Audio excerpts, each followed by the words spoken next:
Welcome back. ಉಳಿದ ಸುದ್ದಿಗಳನ್ನ ಇದೀಗ ಒಂದೊಂದೇ ನೋಡ್ತಾ ಹೋಗೋಣ. ವಿಜಯಪುರ ತಾಯಿ ಮತ್ತು ಮಕ್ಕಳ ಆಸ್ಪತ್ರೆಯಲ್ಲಿ ಬಾಣಂತಿಯರಿಗೆ ಹೊಲಿಗೆ ಬಿಚ್ಚಿದ ಪ್ರಕರಣ ಸಂಬಂಧ ನ್ಯೂಸ್ 18 ಕನ್ನಡ ದೊಡ್ಡ ಸುದ್ದಿ ಮಾಡಿತು.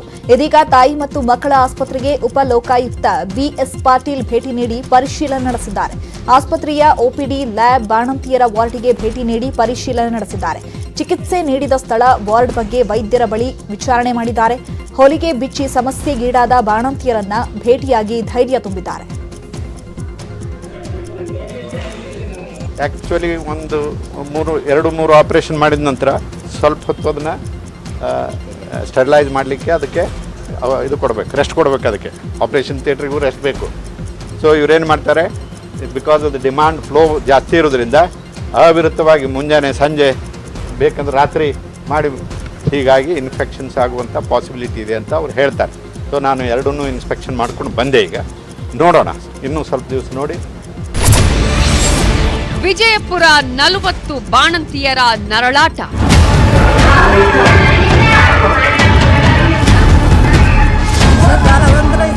ನಿಮ್ಮನ್ನು ಇದು ಮಾಡ್ತಾರೆ. ನನ್ನ ಮಗಳ ಮಕ್ಕಳಿಗೆ ಅಲವಂದಿಲ್ಲ, ನಾನು ಅಲವಂದ್ರೆ ನಿಮಗೆ ಏನಿಲ್ಲ. ಕಿತ್ತು ಹೋದ ಹೊಲಿಗೆ, ವೈದ್ಯರ ಜಡವಟ್ಟು. ಪ್ರಕರಣ ಪತ್ತೆ ಹಚ್ಚಿದೆ ನ್ಯೂಸ್ 18. ವಿಜಯಪುರ ಆಸ್ಪತ್ರೆಯಲ್ಲಿ ನಿನ್ನೆಯಿಂದ ಸುಮಾರು 30 ಬಾಣಂತಿಯರಿಗೆ ಈ ತರ ಹೊಲಿಗೆ ಬಿಚ್ಕೊಂಡಿದೆ, ಸಮಸ್ಯೆಗಳಾಗ್ತಾ ಇದೆ, ಕೆಲವರಿಗೆ ಪಸ್ ಆಗಿದೆ. ಸುಮಾರು 28 ಜನ ಮತ್ತೆ ಇವತ್ತು 3 ಜನ, ಸುಮಾರು 30 ಜನರಿಗೆ ಈ ರೀತಿ ಪ್ರಕರಣ ಕಂಡು ಬಂದಿದ್ದು. ನನಗೆ ಒದಿಗೆ ಇದಾಗ್ಯದಂತ ಎಲ್ಲ ನನ್ನ ಹೊಟ್ಟಿಗೆ ಇದಾಗ್ಯದಂತ ಬಂದ್ಬಿಟ್ಟಾರೆ. ತರ ನರಗೋಕೈತಿ ಬಿಟ್ರಿ, ಜೀವನ ಹೋಗ್ಬಿಟ್ಟಿತ್ತು. ಅದು 2 ಸಲ ಹಾಕಿದ್ರು ಫೇಲ್ ಆಗಿದೆ ಸರ್. ಅದು ಕಲಿಯೋರ್ ಕೈಯಾಗ ಕೊಡ್ತಿದ್ದಾರೆ ಸರ್ ಹೊಲಿಗೆ ಹಾಕಕ್ಕ. ಇವತ್ತು ಊರಿಗೆ ಡಿಸ್ಚಾರ್ಜ್ ಮಾಡ್ತೀವಿ ಅಂತ ಹೇಳಿ ಮತ್ತೆ ಈಗ ಹೊಲಿಗೆ ಬಿಚ್ಚ ಅಂತ ಹೇಳ್ತಾರೆ. ನ್ಯೂಸ್ 18 ಜಬರ್ದಸ್ತ್ ವರದಿಗೆ ಎಚ್ಚೆತ್ತ ಆಸ್ಪತ್ರೆ, ಜಿಲ್ಲಾಡಳಿತ. ನ್ಯೂಸ್ 18 ವರದಿ ಬಳಿಕ ತನಿಖೆಗೆ ಜಿಲ್ಲಾಧಿಕಾರಿಗಳು ಆದೇಶಿಸಿದ್ದಾರೆ. ಇದು ನ್ಯೂಸ್ 18 ವರದಿಯ ಬಿಗ್ ಇಂಪ್ಯಾಕ್ಟ್. ಅವರೆಲ್ಲ ರಿಕವರಿ ಆಗ್ತಾ ಇದ್ದಾರೆ ಈಗ. ಸೊ ಔಟ್ ಆಫ್ 18 ಕೇಸಸ್ ನಾವು 5 ಕೇಸ್ಗಳಲ್ಲಿ ಆಲ್ರೆಡಿ ರೀಶೂಟಿಂಗ್ ಮಾಡಿದ್ದೇವೆ. 24 ಗಂಟೆಯಲ್ಲೇ ತನಿಖೆಗೆ ಆದೇಶ, 48 ಗಂಟೆಯಲ್ಲಿ ವರದಿಗೆ ತಾಕೀತು. ವರದಿ ಬೆನ್ನಲ್ಲೇ ವಿಜಯಪುರ ಜಿಲ್ಲಾಧಿಕಾರಿ ವಿಜಯ ಮಹಂತೇಶ್ ದಾನಮ್ಮನವರ್ ಪ್ರಕರಣದ ಬಗ್ಗೆ ತನಿಖೆಗೆ ಆದೇಶಿಸಿದ್ದಾರೆ.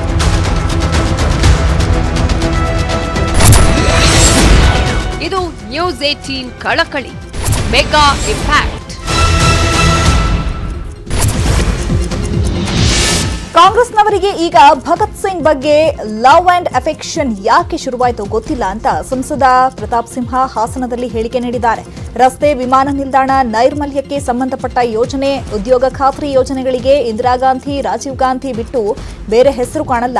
ನೆಪ ಮಾತ್ರಕ್ಕೆ ಗಾಂಧೀಜಿ ಹೆಸರು ಪ್ರಸ್ತಾಪ ಮಾಡ್ತಾರೆ. ಈಗ ಭಗತ್ ಸಿಂಗ್ ಹೆಸರು ಇದ್ದಕ್ಕಿದ್ದಂತೆ ಸಿದ್ದರಾಮಯ್ಯ ಬಾಯಲ್ಲಿ ಬರ್ತಾ ಇರೋದು ಸೋಜಿಗ ಅನ್ನಿಸ್ತಾ ಇದೆ. ಯಾವುದೇ ಪಠ್ಯ ಬದಲಾವಣೆ ಆಗಿಲ್ಲ.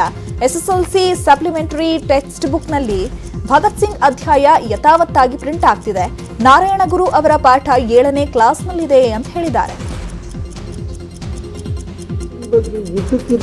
ಯಾವಾಗ ಈ ಲವ್ ಅಂಡ್ ಅಫೆಕ್ಷನ್ ಶುರುವಾಯಿತು ನನಗಂತೂ ಅರ್ಥ ಆಗ್ತಿಲ್ಲ. ಇವರು ಯಾವತ್ತು ಒಂದು ರಸ್ತೆಗೆ ಹೆಸರು ಕೊಡೋದಿರ್ಲಿ, ವಿಮಾನ ನಿಲ್ದಾಣಕ್ಕೆ ಹೆಸರು ಕೊಡೋದಿರ್ಲಿ, ನೈರ್ಮಲ್ಯಕ್ಕೆ ಸಂಬಂಧಪಟ್ಟ ಒಂದು ಕಾರ್ಯಕ್ರಮ ಮಾಡೋದಿರ್ಲಿ, ಒಂದು ಉದ್ಯೋಗ ಖಾತ್ರಿ ಯೋಜನೆ ಮಾಡುವಂಥದ್ದು ಇರ್ಬೋದು, ಅಥವಾ ಎಲ್ಲಿಗಾರು ಒಂದು ಹೆಸರು ಕೊಡುವಂಥದ್ದು ಇರ್ಬೋದು, ಯಾವಾಗ ಹೋದರೂ ರಾಜೀವ್ ಗಾಂಧಿ, ಇಂದಿರಾ ಗಾಂಧಿ ಬಿಟ್ಟರೆ. ನಕಲಿ ಮದ್ಯ ಸಾಗಾಟ ಮಾಡುವ ವೇಳೆ ಅಬಕಾರಿ ಅಧಿಕಾರಿಗಳು ದಾಳಿ ನಡೆಸಿ ಆರೋಪಿ ಹಣಮಂತರಾಯನನ್ನ ಬಂಧನ ಮಾಡಿ ಕರ್ಕೊಂಡು ಹೋಗುವಾಗ 40ಕ್ಕೂ ಹೆಚ್ಚು ಜನರು ಅಬಕಾರಿ ಅಧಿಕಾರಿ ಹಾಗೂ ಸಿಬ್ಬಂದಿ ಮೇಲೆ ಕಲ್ಲು ತೂರಾಟ, ದೊಣ್ಣೆಯಿಂದ ಹಲ್ಲೆ ನಡೆಸಿ ಜೀವ ಬೆದರಿಕೆ ಹಾಕಿದ್ದಾರೆ. ಯಾದಗಿರಿ ಜಿಲ್ಲೆಯ ಶಹಾಪುರ ತಾಲೂಕಿನ ಚಂದಾಪುರ ಗ್ರಾಮದ ಹೊರಭಾಗದ ಮುದುಕಪ್ಪ ಅವರ ತೋಟದ ಮನೆಯಲ್ಲಿ ಘಟನೆ ನಡೆದಿದೆ. ಈ ಬಗ್ಗೆ ಎಸ್ಪಿ ಡಾಕ್ಟರ್ ಸಿಬಿ ವೇದಮೂರ್ತಿ ಅವರು ಮಾತನಾಡಿ, ಹಲ್ಲೆಕೋರರ ಮೇಲೆ ರೌಡಿ ಶೀಟರ್ ಓಪನ್ ಮಾಡಲಾಗುತ್ತೆ ಅಂತ ತಿಳಿಸಿದ್ದಾರೆ. ಜೈಲಿಗೆ ಹೋದ್ರೂ ಮನೆ ಕಳ್ಳತನ ಮಾಡ್ತಿದ್ದ 3 ಆರೋಪಿಗಳನ್ನ ವಿದ್ಯಾರಣ್ಯಪುರ ಪೊಲೀಸರು ಬಂಧಿಸಿದ್ದಾರೆ. ಕರಾಟೆ ಸೀನಾ, ಕೊಕ್ಕರೆ ಸತೀಶ್ ಮತ್ತು ರಾಜಣ್ಣ ಬಂಧಿತ ಆರೋಪಿಗಳು. ಬೀಗ ಹಾಕಿದ ಮನೆಗಳನ್ನೇ ಟಾರ್ಗೆಟ್ ಮಾಡ್ತಿದ್ದ ಖದೀಮರ ತಂಡ ಹಗಲಲ್ಲಿ ಬೀಗ ಹಾಕಿದ ಮನೆಗಳನ್ನ ವಾಚ್ ಮಾಡಿ ನೈಟ್ ಟೈಮ್ನಲ್ಲಿ ಡೋರ್ ಲಾಕ್ ಬ್ರೇಕ್ ಮಾಡಿ ಕಳ್ಳತನ ಮಾಡ್ತಿದ್ರು. ಕೊಕ್ಕರೆ ಸತೀಶ್ ಒಂದೇ ರಾಡ್ನಿಂದ ಡೋರ್ ಲಾಕ್ ಬ್ರೇಕ್ ಮಾಡ್ತಿದ್ದ. ಮನೆಯಲ್ಲಿದ್ದ ಚಿನ್ನಾಭರಣ ಕದ್ದು ಆರೋಪಿಗಳು ಎಂಜಾಯ್ ಮಾಡ್ತಾ ಇದ್ರು. ಕರಾಟೆ ಸೀನನ್ನ ವಿರುದ್ಧ ವಿವಿಧ ಠಾಣೆಗಳಲ್ಲಿ 26 ಪ್ರಕರಣಗಳಿವೆ. ಆರೋಪಿಗಳಿಂದ 824 ಗ್ರಾಂ ಚಿನ್ನಾಭರಣ ವಶಪಡಿಸಿಕೊಳ್ಳಲಾಗಿದೆ.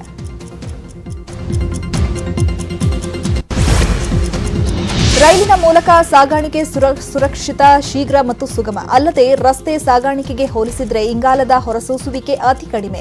ಇದರಿಂದ ಪರಿಸರ ಮಾಲಿನ್ಯ ಕೂಡ ತಗ್ಗಲಿದೆ. ಹೀಗಾಗಿ ಬೈಕ್, ಕಾರು ಕಂಪನಿಗಳು ಸಾರಿಗೆಗೆ ಇತ್ತೀಚೆಗೆ ರೈಲ್ವೆಯನ್ನ ನೆಚ್ಚಿಕೊಂಡಿವೆ. ಬೆಂಗಳೂರು ವಿಭಾಗದ ದೊಡ್ಡಬಳ್ಳಾಪುರ ನಿಲ್ದಾಣದಿಂದ ಚಂಡೀಗಢಕ್ಕೆ ಮೊದಲ ಬಾರಿಗೆ 32 ಬಸ್ಗಳನ್ನು ರೈಲು ಮೂಲಕ ಸಾಗಿಸಲಾಗಿದೆ. 32 ಅಶೋಕ್ ಲೈಲ್ಯಾಂಡ್ ಬಸ್ಗಳನ್ನು ಸಾಗಿಸಲಾಗಿದೆ. ಪ್ರಸಕ್ತ ಸಾಲಿನಲ್ಲಿ 238 ರೈಲುಗಳಲ್ಲಿ ಟೊಯೋಟಾ, ಕಿಯಾ ಕಾರುಗಳು, ಸುಜುಕಿ, ಟಿವಿಎಸ್ ಸ್ಕೂಟರ್ಗಳನ್ನು ಭಾರತದ ವಿವಿಧ ಭಾಗಗಳಿಗೆ ಸಾಗಿಸಲಾಗಿದೆ. ಬಿಜೆಪಿ ಮುಖಂಡ ಅನಂತರಾಜ್ ಆತ್ಮಹತ್ಯೆ ಪ್ರಕರಣದಲ್ಲಿ ಮತ್ತಷ್ಟು ಮಾಹಿತಿಗಳು ಹೊರಬೀಳ್ತಾ ಇದೆ. ಗಂಡನ ಹೆಸರಲ್ಲಿ ಹೆಂಡತಿಯೇ ವಾಟ್ಸ್ಆಪ್ ಚಾಟ್ ಮಾಡಿರೋದು ಪತ್ತೆಯಾಗಿದೆ. ರೇಖಾಳಿಗೆ ಐ ಲವ್ ಯು ಅಂತ ಮೆಸೇಜ್ ಮಾಡಿರೋದು ಬಹಿರಂಗವಾಗಿದೆ. ಮಂಡ್ಯ ಜಿಲ್ಲೆ ನಾಗಮಂಗಲದಲ್ಲಿ ಹಳೆ ವೈಷಮ್ಯಕ್ಕೆ ವ್ಯಕ್ತಿಯನ್ನ ಕಿಡ್ನಾಪ್ ಮಾಡಿ ಕೊಲೆಗೈದ ಆರೋಪ ಕೇಳಿಬಂದಿದೆ. ಕಳೆದ ಭಾನುವಾರ ಹೊಲಕ್ಕೆ ಹೋಗಿದ್ದ ನಾಗಮಂಗಲ ತಾಲೂಕಿನ ನರಗಲು ಗ್ರಾಮದ ಮೋಹನ್ ನಿಗೂಢವಾಗಿ ನಾಪತ್ತೆಯಾಗಿದ್ರು. ಹೊಳೆ ನರಸೀಪುರದ ಭಂಟರ ತಲಾಳು ಬಳಿ ಶವ ಹೂತು ಹಾಕಿದ್ರು. ಆಮಿರ್ ಖಾನ್ ನಟನೆಯ ಲಾಲ್ ಸಿಂಗ್ ಚಡ್ಡಾ ಸಿಕ್ಕಾಪಟ್ಟೆ ನಿರೀಕ್ಷೆಯನ್ನು ಹುಟ್ಟಿಸಿರೋ ಸಿನಿಮಾ. ಆಗಸ್ಟ್ 11ನೇ ತಾರೀಕು ರಿಲೀಸ್ ಆಗಲಿರೋ ಈ ಚಿತ್ರಕ್ಕೆ ದೇಶವಾಸಿಗಳು ಕಾತರದಿಂದ ಕಾಯ್ತಿದ್ದಾರೆ. ಚಿತ್ರ ಪ್ರೇಮಿಗಳಿಗೆ ಸದ್ಯ ಬಂಪರ್ ನ್ಯೂಸ್ ಸಿಕ್ಕಿದ್ದು, ಪ್ರತಿಷ್ಠಿತ ಐಪಿಎಲ್ ಪಂದ್ಯದ ಫೈನಲ್ ವೇಳೆ ಲಾಲ್ ಸಿಂಗ್ ಚಡ್ಡಾ ಟ್ರೇಲರ್ ರಿಲೀಸ್ ಆಗಲಿದೆ. ನೀವೆಲ್ಲರೂ ಲವ್ ಮಾಕ್ಟೇಲ್ ಸಿನಿಮಾ ನೋಡಿರ್ತೀರಿ. ಅದರಲ್ಲಿ ಹರಳು ಹುರಿದಂತೆ ಪಟಪಟ ಅಂತ ಮಾತನಾಡೋ ರಚನಾ ಅನ್ನೋ ಹುಡುಗಿ ಪಾತ್ರ ಲೈಕ್ ಮಾಡಿರ್ತೀರಿ. ಅದರಲ್ಲೂ ಈಕೆಯ ಹೆಂಗೆ ನಾವು ಡೈಲಾಗ್ನ ನೀವು ಕೂಡ ಸಾಕಷ್ಟು ಸಲ ಹೇಳಿರ್ತೀರಿ. ಸದ್ಯಕ್ಕೆ ಹೊಸ ಖಬರ್ ಏನಪ್ಪಾ ಅಂದ್ರೆ, ಹೆಂಗೆ ನಾವು ರಚನಾ ಹೊಸ ಸಿನಿಮಾ ಮಾಡ್ತಿದ್ದಾರೆ. 4NX6 ಎಂಬ ಚಿತ್ರದಲ್ಲಿ ನಾಯಕಿಯಾಗಿ ನಟಿಸುತ್ತಿದ್ದಾರೆ.